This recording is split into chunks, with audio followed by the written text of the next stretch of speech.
What up, YouTube family? We back again today. We're gonna do a little bit different. We're gonna talk about something that is not new, not extremely popular, not overly raved about, but it's one of my favorites. I've had it since about 2011, 2012. Whenever it first came out, I vividly remember I was on my way home from Afghanistan. One of the first stops I made was to go pick this up. So it's been with me for a long time, 14, 15 years at this point. For many of those years, this was my everyday carry. For whatever reason, I just had to have this gun. I got it. I loved it then. I love it now. You see a lot of 9mm from me. That's new.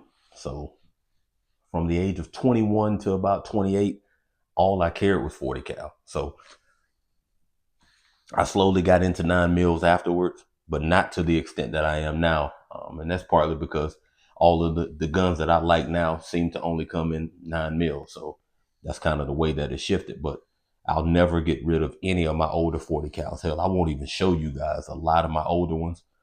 Probably this one or this one for sure, because you're seeing it now, and one other one. But the rest of them, I'm not going to go backwards into this channel too much with guns. Only things going forward to just keep it kind of easier for me. So here we are, the FNS 40. I'm not going to go into the history of FN. You guys already know if you're here. So this magazine is empty. This pistol is clear and safe. I am in a controlled environment. I did just clean this recently. Got some excess oil on it. So if you see that flying off on camera, talk shit about me later on. So what do we have here? We have an FNS 40 caliber. Stock, this magazine holds 14 rounds. One of my range rounds that you'll see right here has a 3-round extension on it. My number, my initials. So they give me 17. That's just something I like to do with some of my range rounds. I want to have a little bit more capacity than what it is that I carry on a daily basis. When this weapon was new, came with 2 14-round magazines, 2 or 3. I believe it was 2. I think I acquired my third one some other way along the line, but 40 caliber. It's a caliber that a lot of people hate and a lot of people love. I tend to love it. FN, it's a manufacturer that a lot of people hate, especially from this time period, and a lot of people love.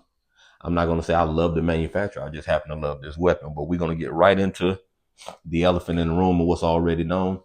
The trigger on this weapon, man. Like I said, this weapon is clear. It does have an empty mag in it. The trigger on this firearm is not the best. There's a lot of take up. There is a defined wall. Boom, you hit the wall. Reset. Very minimal for what it is, but people talk a lot of shit about this hinge trigger. They have since it came out. It's never caused me any issues. The weapon has never failed to fire for me. I never had any issues with this weapon. Like I said, it ain't been taken care of the best.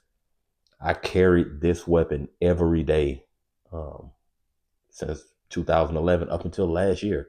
And a lot of days it's still with me now. Even back then when it came out, they did have forward slide serrations. They're not very deep, but you can grab them. You can rack the pistol with them if that's what you need to do.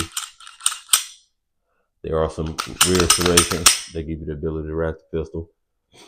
There is an ambidextrous safety. I know a lot of people don't, like safeties for whatever reason on striker fired weapons, but there's a safety. Came with night sights. Now, these night sights are old. Again, you can see they beat up from me carrying it and throwing it in the seat or being under the seat or wherever it was during that time when I was carrying it. But even 14 years later, they still illuminate when it's dark. There's not much that needs to be said about this other than 40 cal. There's going to be some recoil impulse. It's going to be what some people call snappy.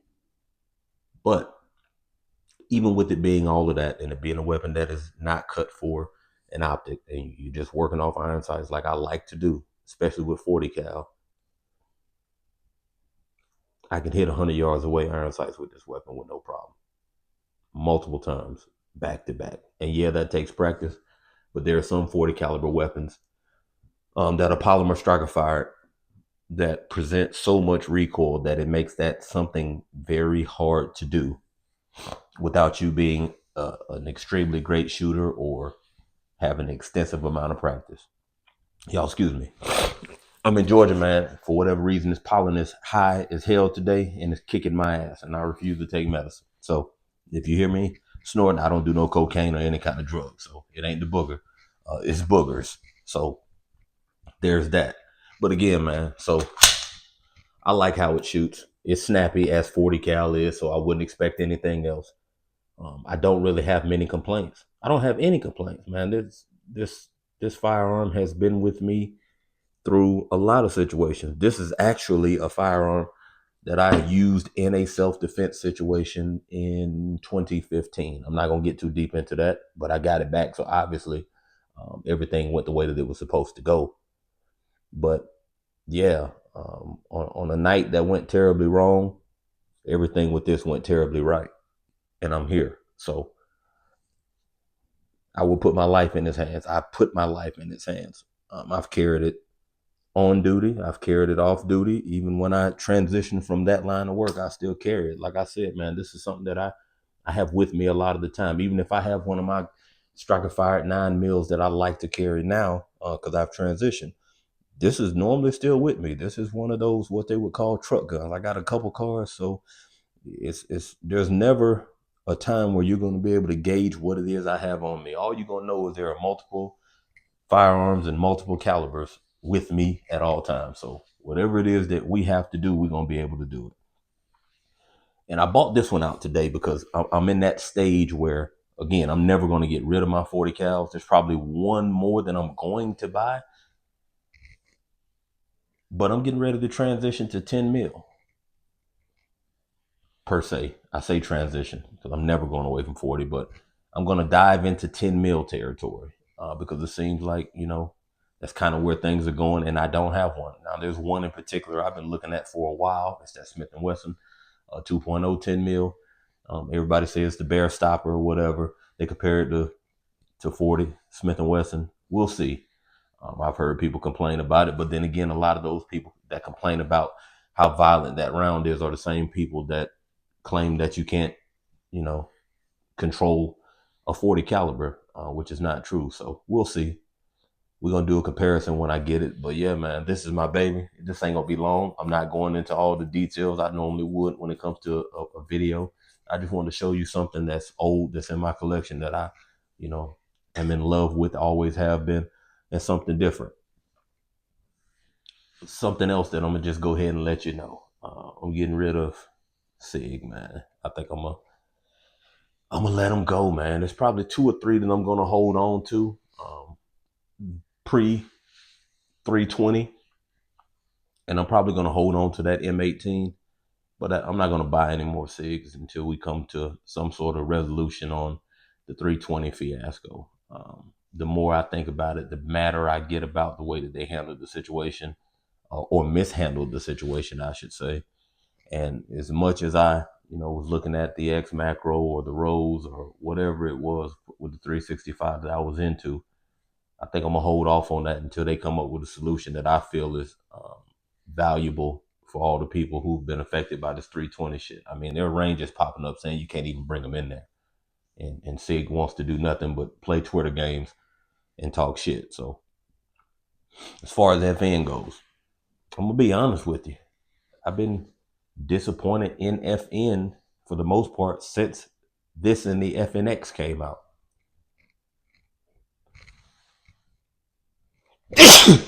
Damn. Yeah, man. I haven't. I wasn't a fan of the Reflex. I wasn't a fan of the 509s or the 510.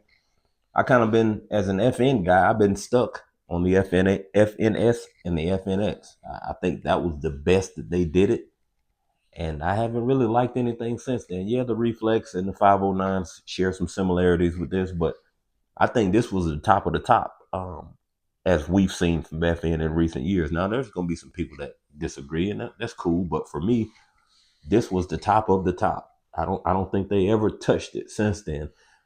There is a company, I can't remember the name off the top of my head, in in North Carolina, that does cut these slides for an optic. I consider doing it, but because of the relationship that me and this firearm have, I'm not going to alter it. I'm going to keep it like it is. I may buy another slide. I see them popping up relatively cheap and have that one cut, but my original in the form that I bought it in, I'm gonna keep it just like it is. And if I don't buy the other slide, I'm gonna keep running this one just like I've been running it. I mean, I've been shooting it this long without an optic, so for me jumping into this red dot and green dot craze that I've been on for the last year or so, no need for me to go back and ruin some old classics trying to keep up with the time. I'll keep the old old and keep the new new. So you see it, man. It's dirty. Don't talk shit about me. Um, that's it, man. In my range configuration, that's how I like to carry it when I'm at the range. It's efficient. It functions. It's going to stop whatever I need it to stop. You may not be, shooting bullets on top of bullets on top of the target with it, but you can get a good grouping with it. It can be controlled and shot properly, accurately. It just takes some practice, man. Some strong wrist. One of the things I fell in love with it is the grip texture. It's not overly aggressive, but at the time that this weapon came out and comparing it to the other 40 cals that was out, the grip texture was superior to those. And the ability to change out the back straps, that wasn't something that you seen on a lot of weapons at that time. It was ambidextrous. It had the metal sights. It had the forward serrations. It had the rail. It had everything, man. At that time, this was the top of the top, but for me, of course, the FNX was a step above this, but it was hammer fired, and I had one for a while. I bought this one first, then I went back and got the FNX, and I just this one was it for me. I don't know, and I'm a hammer fire guy, as y'all know, but I wasn't really into that one too much, so I stuck with this one, gave the other one to my dad, and here I am 14, 15 years later, still with it, still carrying it. I need to clean it. When we finish this, I'm going to break it down and deep clean it because it's pretty nasty now that I'm looking at it, even though it was oiled up not too long ago. It hasn't been fired in a while. So that's that, man. Not going to keep you long. I appreciate y'all checking me out. Stay tuned. I got some real bangers dropping. We're going to go back and do my first actual range session with that Canic Prime. So you'll see what that is. I did another comparison with two Smith & Wesson M&P 2.0 carry comps, one polymer, one metal. You'll get to see a video with the recoil impulse and the difference between the three. Yeah, they're different size weapons, but they're all three comped. They all got some similarities and they all got some differences. So take it for what it is. I appreciate y'all checking me out. Like, share, comment, subscribe. Catch you next time.